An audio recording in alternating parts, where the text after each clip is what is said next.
Welcome everybody to uh,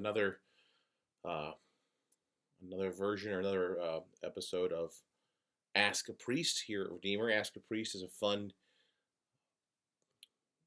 online class that we're offering that came about because of some of our questions that came in during our January fireside chats, where we allow parishioners to ask any questions that they want of us. And so, if you have any great questions for Ask a Priest, feel free to email me, cwood@sarasota.org, and cwood at redeemersarasota.org, and we can add your questions to the Ask a Priest rota of questions. Today, we have a fun question that gets asked a lot. And the question is, are tests and challenges in life from God or from the devil? So, it's a good question, and I want to talk about um, different types of tests and challenges.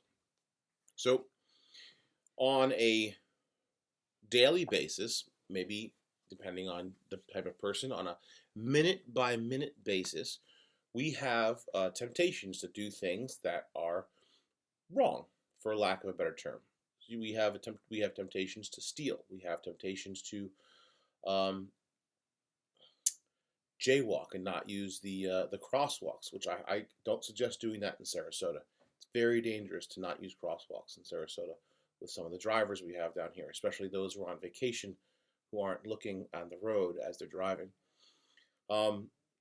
You have a choice to litter or to find a garbage can. You have a choice to recycle or not to recycle. You have all sorts of choices every moment of every day.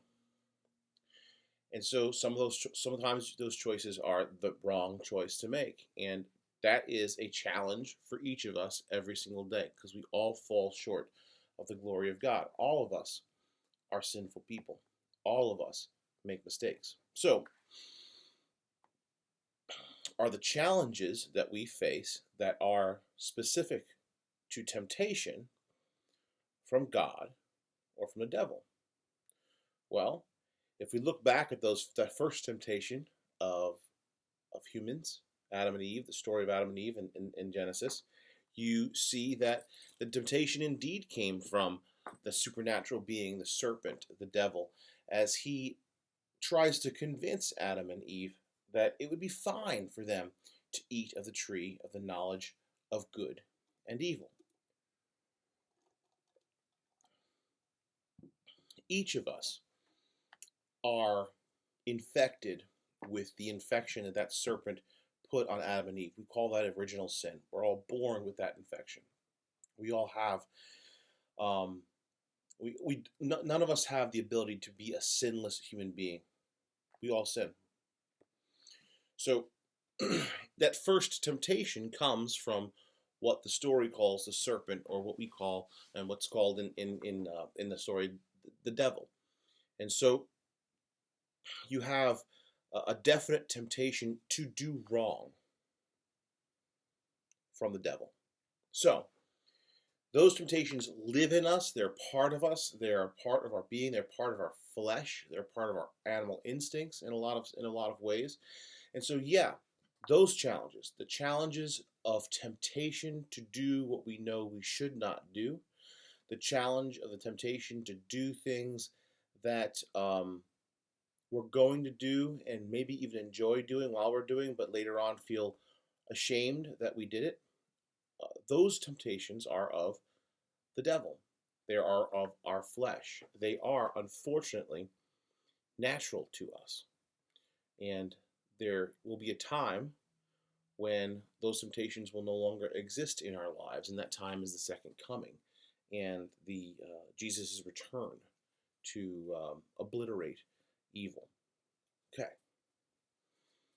So challenges of temptation, challenges that encourage us to sin, are of the devil. But not all challenges are challenges to sin. Some challenges are simply challenges. A good example of a challenge: doing well in school,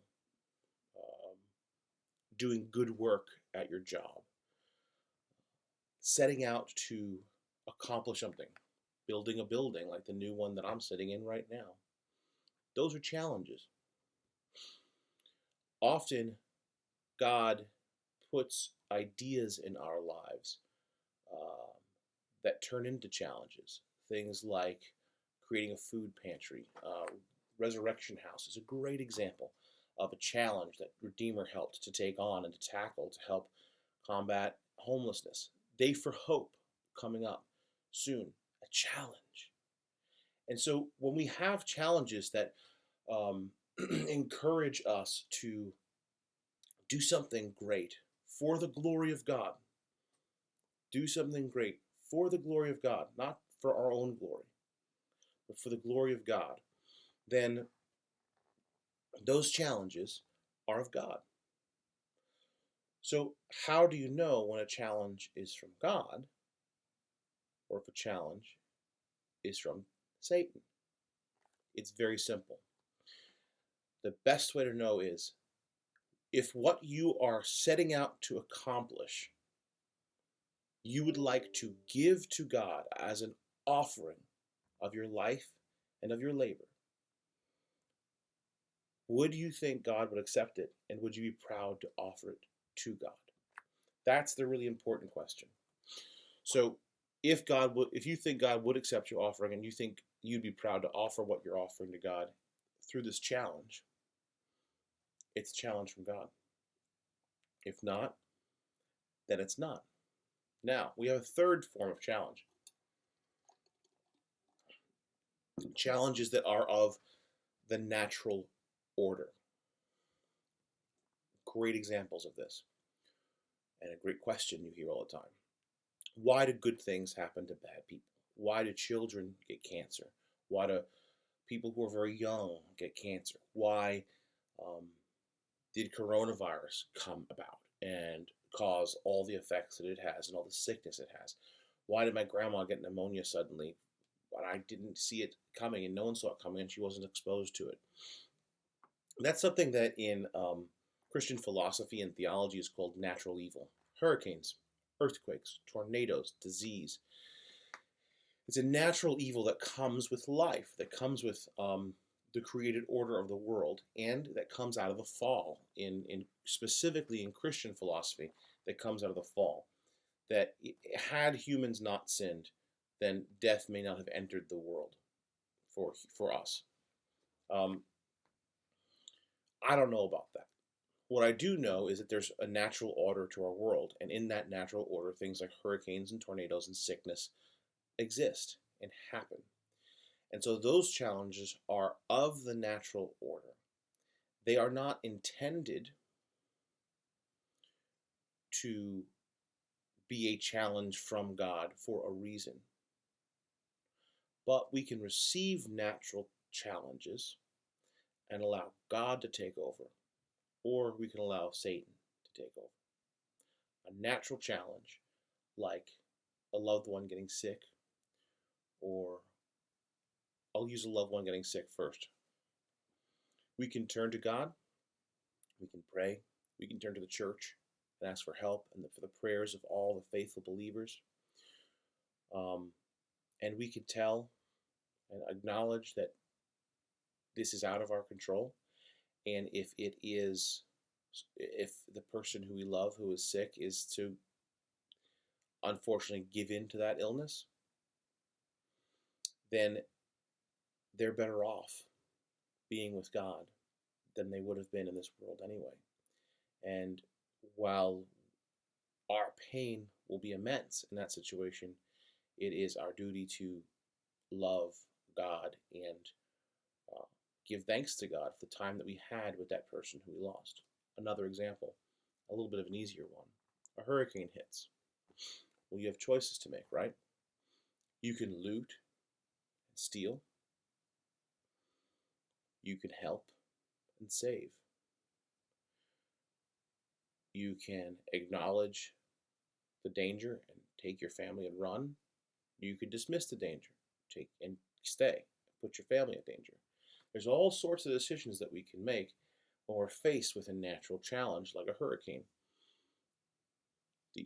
the question is not that God sent a hurricane because the people of Sarasota were being naughty. It's not the way it works.